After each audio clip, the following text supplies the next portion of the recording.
Hi, this is Dennis with Second Chance Tackle. Today's a little bit of an unusual one. This is what I'll call my tuition special, or my next semester of education, or any of the above. Oftentimes I talk about tuition reels where you simply buy to learn a little bit about the manufacture of the reel, why reels break, how they come together, how they come apart, what it might take to repair them, and that all goes into what is often referred to as institutional knowledge. You just gain some insight from doing some repair work or some exploration, and that helps you as customer reels come in, or you purchase reels for repair, or you do any of the things of the like. So recently I just did a YouTube short. Those are those minute videos that I do. I hope if you haven't watched them, you begin to watch them. But I did a YouTube short on a group of junkyard sale reels. And this one was simply put in a bucket. This is a convenient bucket. I think it's from a refrigerator tray or something. I'm not quite sure. The reels all seem to be frozen. And they all seem like they probably back to Hurricane Sandy here on the East Coast. They probably got swamped.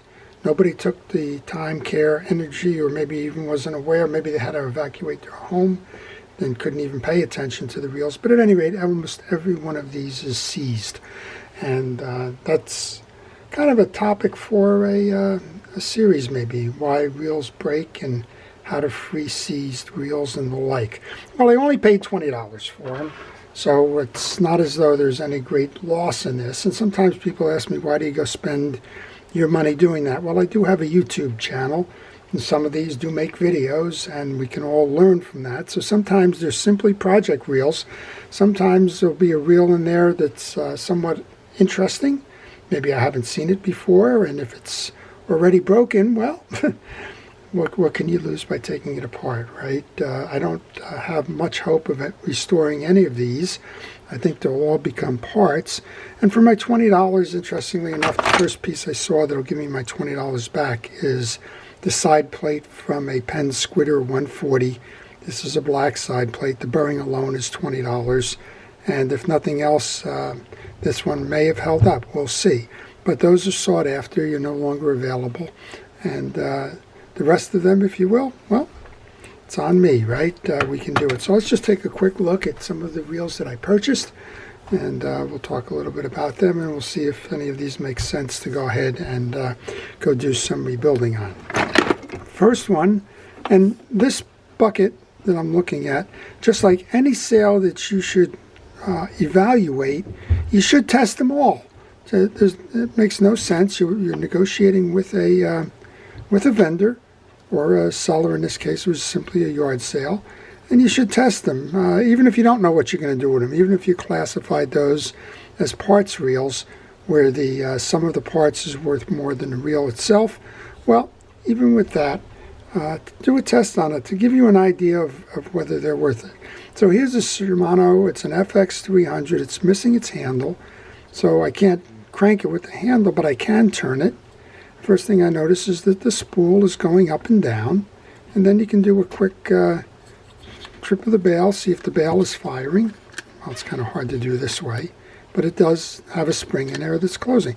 So I have handles for the Shimanos, and maybe that by itself will be enough to tell me to take it open, give it a look. Maybe I can even find a way to make this one work and find a person for this reel. Now, because it's been, I'm going to assume this whole thing got flooded, we're going to have to open up the drags and make sure that the drags work as well. But that reel is actually one that could be repaired. I'm using it as an example.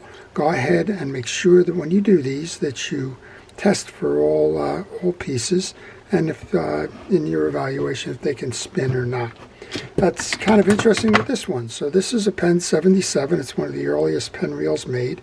It's a knuckle buster. It was designed for fresh water, and it's seized. Well, I can tell you in all my experience, I don't think I've ever seen a seized Penn 77 reel. There's only two gears in here, and they both, they should spin independent. These aren't worth much. They're only worth maybe $5, maybe $10, and they're not They're not sought after or very expensive. But again, from looking at why the reel sees, well, maybe this is a portrait of that along with some of the others. There's a reel here that was, I think somebody was looking for parts for this reel. If you were the one looking for parts for the Zebco XR11, please let me know. This is purely a parts reel. I did a quick look at this. If I recall, the spool is broken. So I don't know if somebody was looking for a handle or whatever it was they may have been looking at. But this reel doesn't work because there is a crack in the spool right here. And you can't run that reel without the crack. I guess you could, well, the rotor is broken too. So if you're looking at a rotor, then that's probably what cracked it. That's interesting. If reels could talk, right? Here's an oval rotor. You can see it's very big and oval. This looks like it got crushed or stepped on or something, and that's the force that broke that spool. So if you're not looking for a rotor or a spool, but if you were looking for something else on the XR11, let me know, and I'll be happy to get you those things. This is just a what I'll call a department store reel. It was made in Taiwan. It was probably part of an inexpensive rod and reel combination. Something's broken in the bail. These are interesting bails. They don't have line rollers, nothing fancy about them. It's just a spring wire that will shoot when it's tripped. It's got a bad main gear in it. This one's just take it apart and see how it's made. If you can get it apart, there's a rusted steel screw here, and sometimes those get so rusted into the case. And that's indicative of the lower priced reels of the time. They'll use steel. They won't use stainless steel. And when that happens, well, sometimes you can't even get the case open. And that's unfortunate. Actually, I have a reel. It's a beautiful reel. It's a damn quick reel. A little bit later in its generations, has a steel screw. I can't get the case off without breaking the screw. I know there's been folks out there that have asked, how do you do it? Well, it's hard. Oftentimes you're down to breaking off the head or drilling that stud out and retapping. Certainly this reel isn't worth it, but it came in a package, as they say. This is an old Ocean City one. This is the 1581. Interestingly enough, what do you know? It's frozen, right? All of these are frozen, which is why I think in Hurricane Sandy, this got swamped. This bucket was probably filled with water, and left inattention, it will do its thing. Interestingly enough, you can always find a part or two on this. These Ocean City reels, you always need the line guides and the pawl. I don't think that the handle is probably better than no handle, but with all of the rust and with the handle knobs not turning, it's a poor compromise unless it's an absolute necessity. Moving right along then, we have an Ocean City. This one is a 936. I get a lot of questions on the Ocean City reels. There's a ton of them out there. The 900 series, for the most part, the different designations are usually the case width. And so if you have one side of these Ocean Cities, and this one's missing the free spool release lever, but if you have one side of this, you can almost repair every one in the 900 series. Well, the handle, other than being discolored, does seem functional, and that may be the saving grace here. It does have the handle wrench in the bucket here, and that would go on over the top like this and screw in. So if nothing else, I have a handle and a handle wrench for an Ocean City and maybe some spare parts along the way. This again is frozen, so no surprise there. Don't know this spool. Just taking a quick look. I have no idea what this spool belongs to. It's not a Penn spool. It's got a square stud for the gear mount. I don't know. Oh well. Came with the batch, as they say, and a Shimano spool, the R20, the R2.5. Always can use those. Here's a gladding reel, the gladding 2202. Nice reel at the time. It seems to be working other than the handle. We'll take a look at the thing. Now again, I did a lot of this work before, but if I can find a handle for this reel will work. And there are some handles in here. Who knows, maybe one is in there. This is also a nice little one. This is a King Neptune. I don't think this one was working if I remember. Yeah, no, this one wasn't working. This one looks very much like the Carmen series of reels. Has that triangular bottom design to it. I know the Carmens were pretty well sought after. Let's see where this one is. Made in Japan. Yeah, so this might be the same reel as the Carmen reel. And if you have one of those always fit in. There's a bunch of little things in the bottom here. There's star adjusters and the like. Moving over, we have an Ocean City 112, also frozen. Every one of these is frozen, surprisingly enough. You have the handle. Missing the knob. This is typically what happens. Those knobs break off, and they need to be replaced. I've always get the question, what do I do if I have a broken knob? Well, I've showed you one of the things that you can do, which is a fairly easy fix. Just go to your local hardware store and buy a replacement cabinet knob that feels comfortable to your grip, single post cabinet knob, and just screw it in. And make sure that the hole is a little bit bigger than the stud on the screw. Lock it down with Loctite and you're ready to go. That's one way to do it. There's a lot of replacement handle knobs on the market if you really want to get fancy, like Gomexis and that. They ball bearing replacement modern knobs. You can certainly go do that. These Ocean Cities are very nice, very durable reels. Of course, this one's frozen. They're all frozen. Interestingly enough, the free spool does work. So it seems to me like what I'm going to find on this reel is that the spool, the free spool gear and the main gear, there's something wrong in there. This one will be worth a YouTube video to see if we can't bring that one back to life. Another one of these South Bend reels, this one made in Japan, so I'm not quite sure which one was making it. Everything but the handle again, right?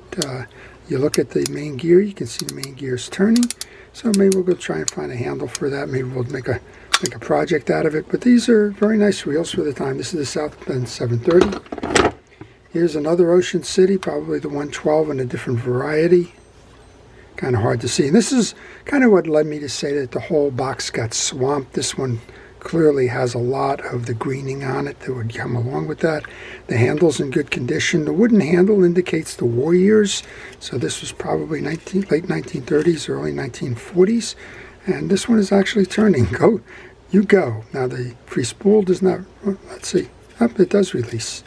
Now a lot of people think that when that turns that there's something wrong with the reel. Well, not in this case. This case you got a knuckle buster reel. There is no star adjuster on this. And so it's going to turn front and back. And a lot of people that fish the Ocean City reel used to use that as a bang closer, because if you hit it hard enough, it will knock, when it's properly oiled, it will knock this back. You don't have to manually trip it. You can just start reeling away. So kind of interesting. We'll do something on that one. Here's another spool. This is a Penn spool. I think it's for the 112, the Beachmaster. I can't see a number on it. My guess is this will, oh, this is the Squitter spool. So I'm in luck for two things. The Squitter spool is a larger spool because it has to, the gap in the back here has to accommodate the bearing. That came into this, like that. And now all I need is, I don't need anything to make my money. That spool and that side plate is worth double what I paid for this. And then finally we have this big old boy, and this, I guess initially it caught my eye, but as soon as I saw that I have a cracked side plate, this one immediately became, well, it's probably a parts reel. This has wire line on it. It was set up for trolling. The spool is still in good condition. The side is still in good condition. Don't know if the main gear and the spool gear are out of true with that. It does turn, but it needs a replacement side plate at a minimum. Here's some replacement screws, and this is why you want stainless and not steel. Somebody replaced these with steel screws, and they've certainly rusted as a result of whatever trauma was in here. So this one may be rebuildable. We'll have to see. Sometimes on eBay you can find a cheap side plate. If that's the case, it's worth doing. If you have to go out and order a $20 side plate with shipping and the like, it's not worth doing.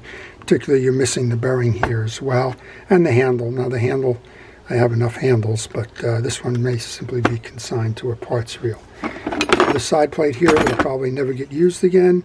This one's from a Pfluger, Ohio, 1978. Anybody has a broken Pfluger, Ohio, let me know. You can have a side plate. And the old squitter spoon for trolling. How do you like that? So why do I buy these reels? Well, in some cases, as I mentioned, these just become learning experiences, tuition reels, ways to add on to the institutional knowledge in terms of why reels break. And if you want to see any of these as projects, let me know. I will be happy to take these apart, show you how they're made, and possible remedies for them. Sometimes I just find evidence of abuse, and it just kind of adds to me in terms of, well, how in the world do you ever crush down a rotor on a reel? Sometimes I buy them because I need a part. That's not the case with this one, but there's certainly enough parts on here to help other reels work. And sometimes I just buy them for curiosity because I haven't seen the reel before, and it just makes sense to take a reel like this one apart, see if it does mimic the Carmen reel. See, King Neptune was the brand of Sears, and you know, we'll see. Sometimes you can even make them work again. So if you'd like to see more of these, please subscribe. And if you do subscribe, please hit the notification button. That way you won't miss any of the ones that I do post. If you have a question on any of these reels, or if you'd like to see one of these in particular, let me know. I'll try and work it into my video schedule. If you have a reel that needs to be repaired, well, I do that by mail too.